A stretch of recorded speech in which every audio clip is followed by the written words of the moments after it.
Right now, central banks are doing something that looks insane. They're buying gold at all-time highs.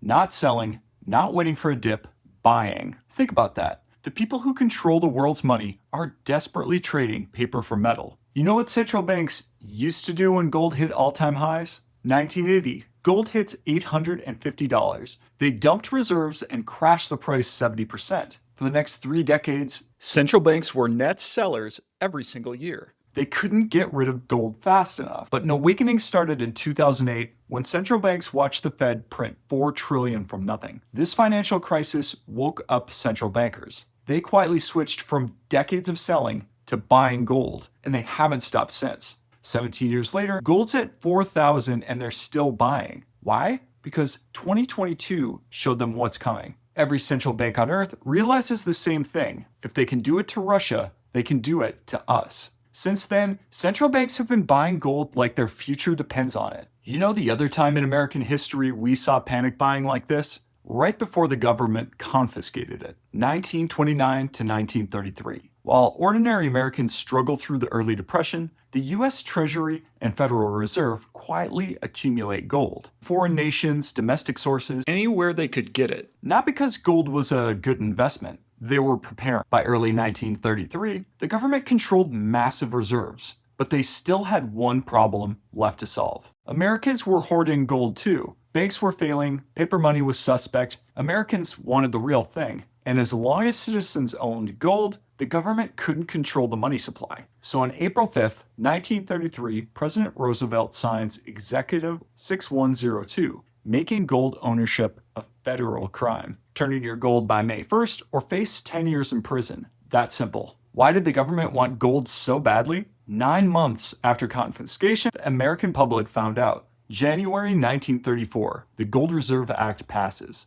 All that gold Americans were forced to sell for $20.67 per ounce, the government now officially values it at $35. Every American who turned in gold got robbed of the 69% gain. The government got richer, you got poorer by law. This wasn't a response to crisis. It was the plan the entire time. Accumulate gold before anyone notices, make it illegal for citizens to own, revalue higher. This 3-step process only took 4 years from start to finish. Right now, we're in year 17 of accumulation. Phase 1 is almost complete. And this time, they're not just preparing domestically. Every major central bank on earth is doing the same thing. So what's phase 2? In 1933, they needed Executive Order 6102. Federal agents, prison threats, visible confiscation of gold. This time, they're building something smarter. Central bank digital currencies. CBDCs, government-controlled money apps. Your dollars exist only as code.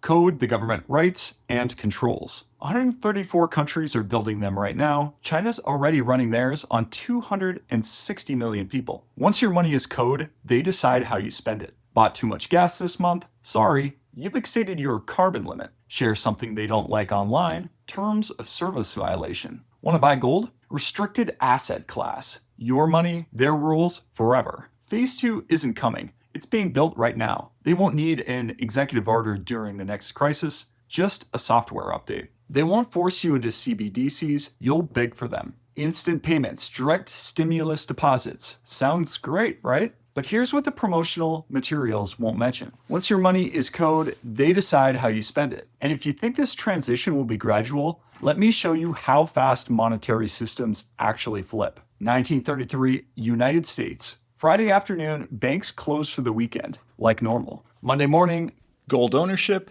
is a crime. 2016, India. Tuesday, 8 p.m. Prime Minister appears on TV to announce 86% of cash is now worthless. Monetary systems don't transition, they flip overnight. There's never a vote or warning, just announcement, then enforcement. So let's review what central banks know that you don't. 1929 to 1933. They accumulated gold for 4 years, then came the Great Depression and confiscation. 2008 to 2025. They've been accumulating for 17 years and they're still buying. They're not investing, they're preparing. And whatever they're preparing for is bigger than the Great Depression. And when it happens, you'll get a notification, not a warning. Drop your prediction below. How many years until they launch CBDCs in the US? Most realistic timeline gets pinned. And if you want to see what happened to bankers who debased currency in other empires, subscribe. Medieval Europe had very creative punishments for what Jerome Powell does every day. Central banks are using a playbook that's more than 100 years old. The question is whether you'll recognize the pattern before phase 2 goes live.